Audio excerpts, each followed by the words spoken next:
Hello and welcome to a fresh new episode of Science Monitor, our weekly update on developments from the field of science and technology in and around the country. From Asia's largest optical telescope to foot-operated page-turner device and a face-to-face discussion with a researcher who is just back from Antarctica. We have many exciting stories in store for you today, but let us take a look at the headlines first. Devsthal telescope ready to scan the heavens. Novel technology will detect oral cancer in a flash. In our In Focus segment today, we will have a special guest with whom we will discuss about his research expeditions in Antarctica. And in our special segment, Technology You Can Use, we will learn about foot-operated page-turner device. And now news in detail. From the Madras Observatory to the most recent space observatory AstroSat, India has a very rich heritage of telescope engineering and space research. Now, adding another champion to the fleet is the Devsthal Optical Telescope, Asia's largest optical telescope that recently became operational in Nainital. A collaborative venture between India and Belgium, the advanced telescope was activated using a remote control system and is ready to scan the skies.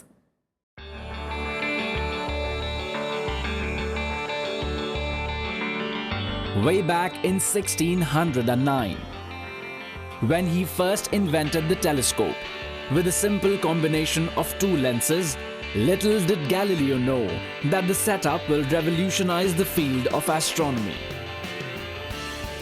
Today, over 400 years later, telescopes, needless to say, play a vital role in understanding the universe.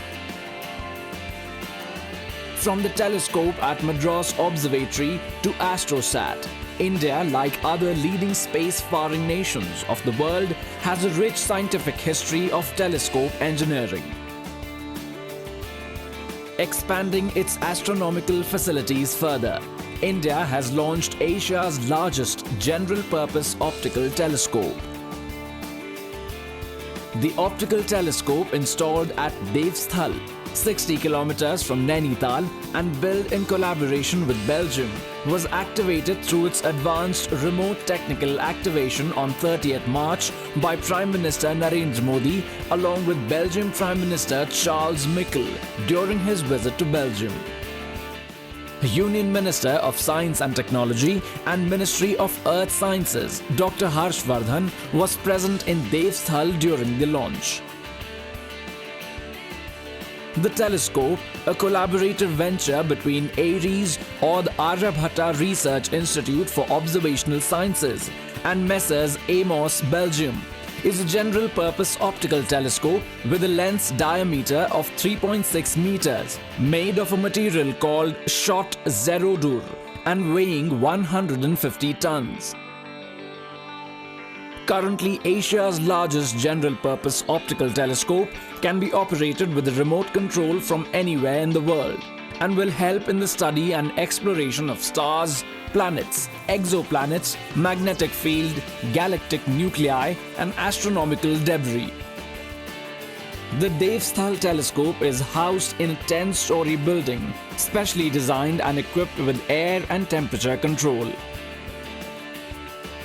The Devsthal optical telescope works by gathering and focusing light from the visible part of the electromagnetic spectrum, and being a general-purpose telescope can be moved around to observe astronomical events, unlike special-purpose telescopes, which depend on the planetary movement. Hence, the installation facility also has 4 special cranes to help in the movement of the telescope, which can move as slow as few millimeters per second. ARIES has successfully completed the assembly, integration and verification phases of the telescope before it was made operational.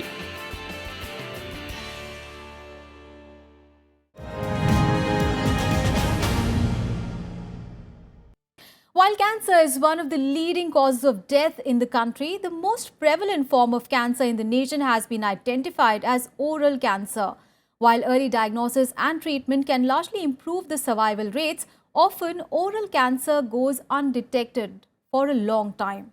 Towards this end, researchers have now developed a novel diagnoscope that can detect cancerous cell in the oral tissue instantly. The new technology, already developed in 2 major hospitals in the country, can be a boon to patients of oral cancer.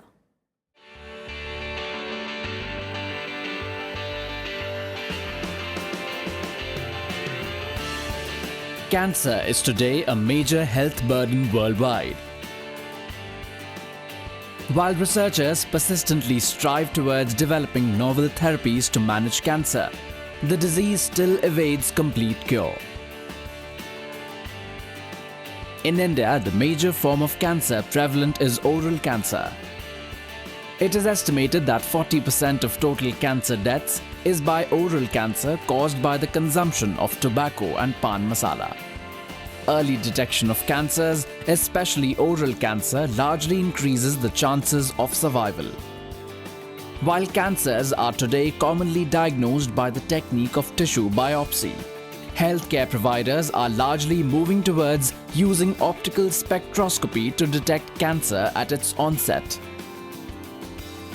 Working in this direction and taking optical spectroscopy to detect cancers a step ahead, the Raja Ramanna Center for Advanced Technology, Indore, has developed a novel technique towards early and easy detection of oral cancer.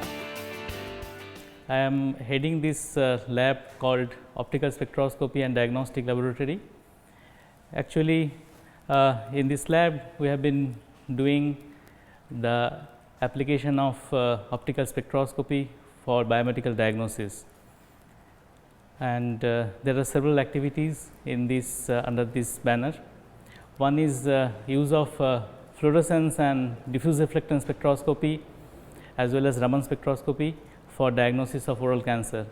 We have developed several prototype systems for doing that, and recently we have come up with a small LED based system, diagnostic system, which can be operated by the USB port of a laptop computer and can help in oral cancer screening.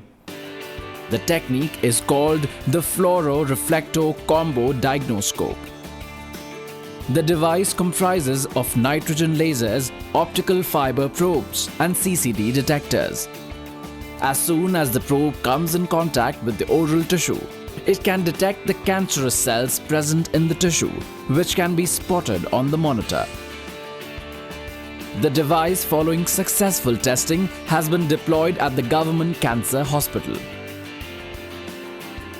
A more compact and easily usable form of the device has also been installed at the Tata Memorial Hospital, Mumbai.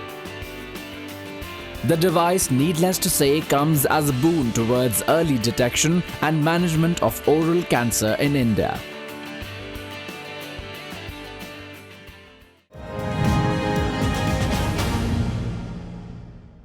And now it is time to take a short break. We'll be back with more science news. Keep watching Science Monitor.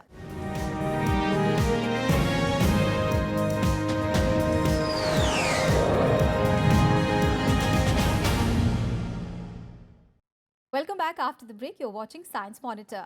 Let us now have a look at some important science and technology activities happening in India and abroad in our next segment, Science Express. With the aim of promoting young innovators, India will play host to the 6th Asia Pacific Conference of Young Scientists to be held during 12th to 17th July 2016. The Foundation for Global Science Initiatives will organize the event at Amity University, Gurgaon.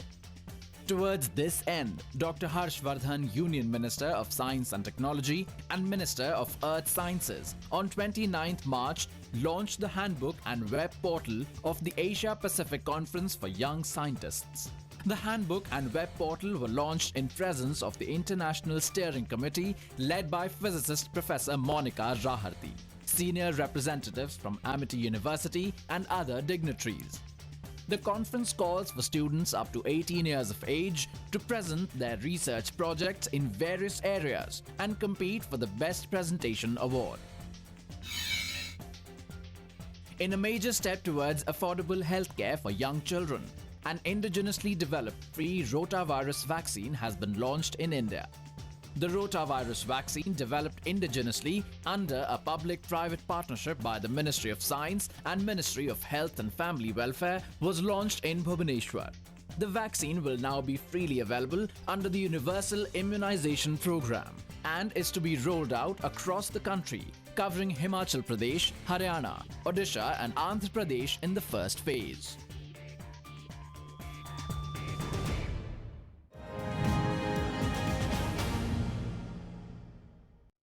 Well, today's In Focus will be a little different than usual. The images of vast, mysterious stretches of ice is what comes to our minds when we think about the poles. Like space, most of us at some point of time must have imagined a journey through these icy lands. But what it is like to be actually there? Well, let's find out from a man who in fact has braved such a journey. We have with us in our studio today Dr. Abhishek Chauhan, who is just back from the 35th Indian Scientific Expedition to Antarctica. We'll discuss about Dr. Chauhan's research and experiences in our In Focus segment today. But before that, let us take you on a short tour to Antarctica.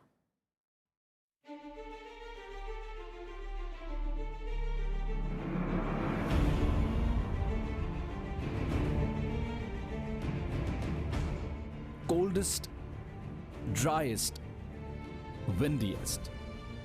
Antarctica, more popular as the South Pole, is Earth's southernmost continent. Antarctica, which means opposite to the Arctic or opposite to the north, is surrounded by the Southern Ocean and is spread in a stretch of 14 million square kilometers. Lacking any native human population, the continent is the coldest on Earth and houses 90% of world's ice.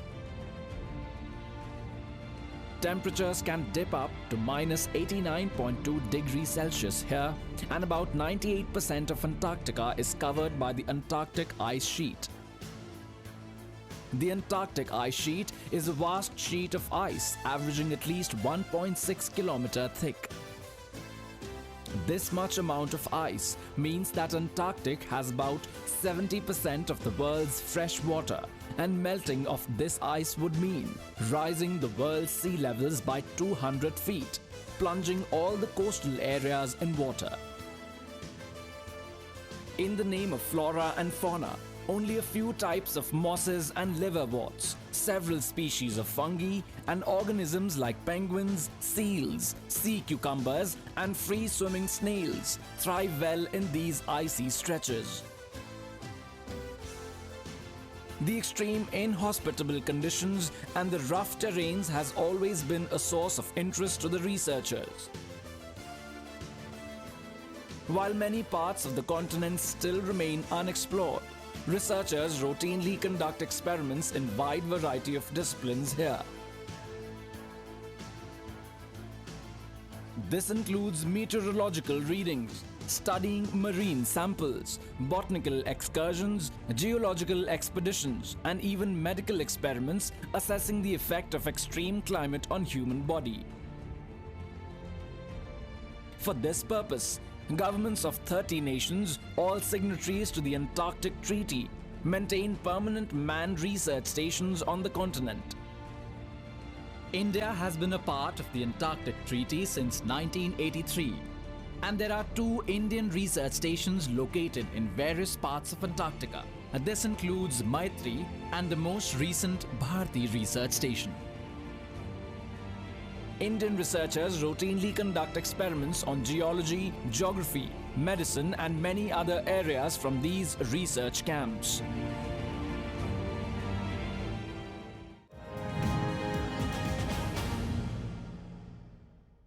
Welcome back. Let us now see what Dr. Abhishek Chauhan's research is all about and join him in his exploration of Antarctica. Thank you so much, Dr. Chauhan, for joining us today.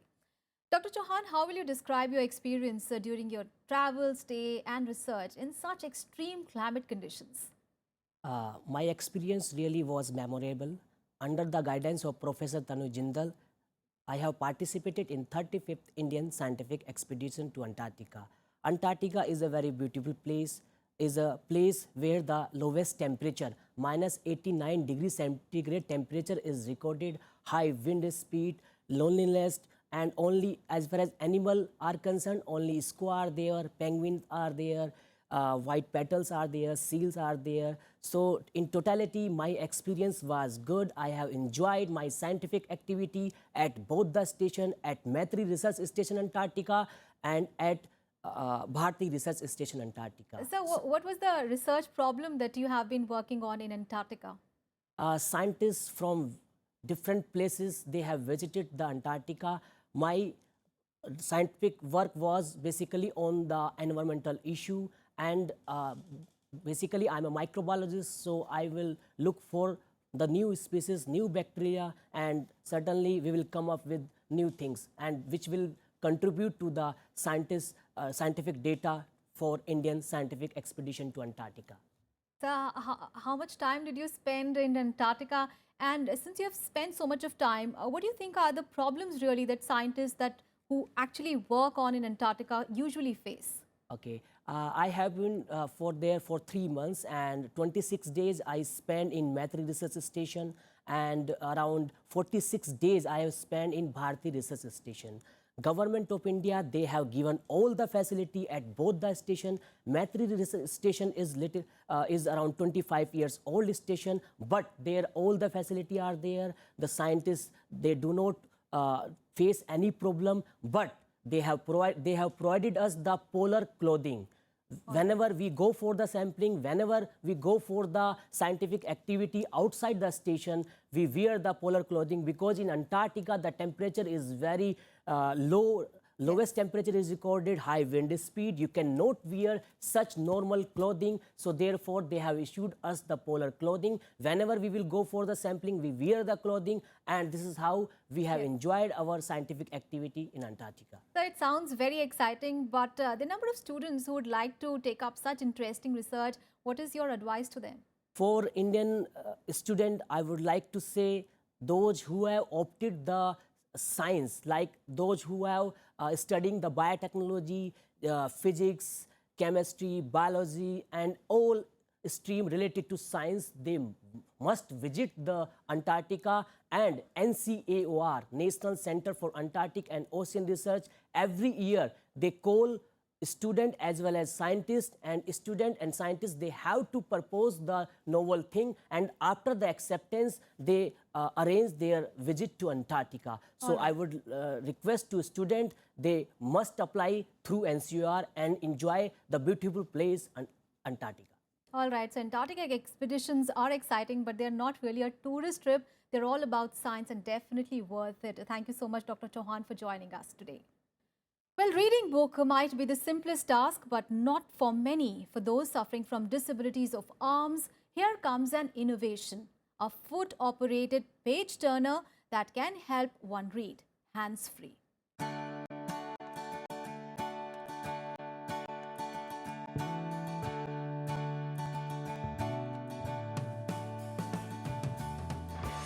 People with disabilities strive hard to lead normal lives. They largely depend on machines to ease their daily routines, which can be used without difficulty to reduce day-to-day drudgery.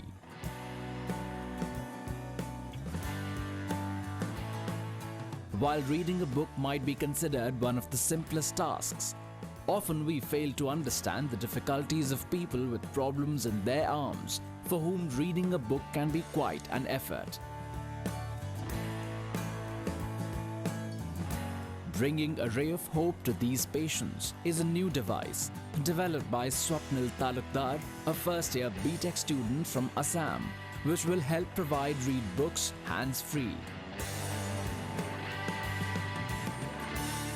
The device, in fact, is a foot-operated page turner which has been carved out by specially cutting out a normal table. The device is designed to mimic the process we use normally to turn pages while reading a book or magazine with the help of fingers. While rubber fittings and wires have been used to imitate the action of fingers, the device comprises a foot pedal to drive the device. So it's a manual device which is operated through our legs, and it's very simple device which is actually a replica of the human hand. What we do, we press the thumb, slide the index and turn the page.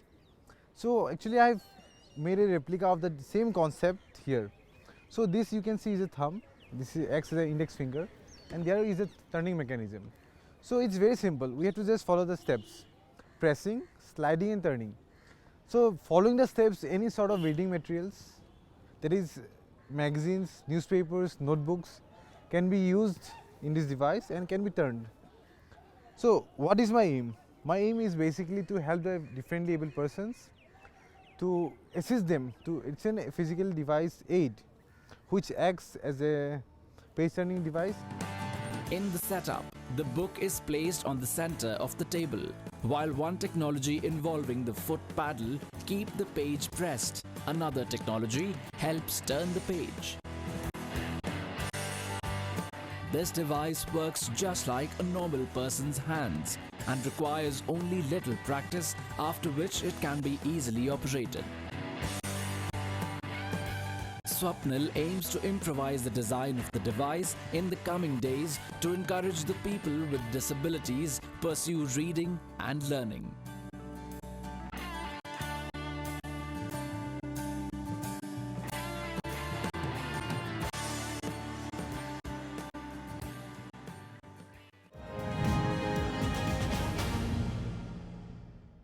Well, that is all for this episode of Science Monitor. Do tell us how do you like our program. You can send your feedback and suggestions. Our email ID is news@vigyanprasar.gov.in. You can also write into us at Vigyan Prasar C24, Qutub Institutional Area, New Delhi 110016. Well, that is all for today. We'll be back with fresh news stories on science and technology again next week. Till then, stay tuned to Rajya Sabha TV and think scientific. Bye-bye.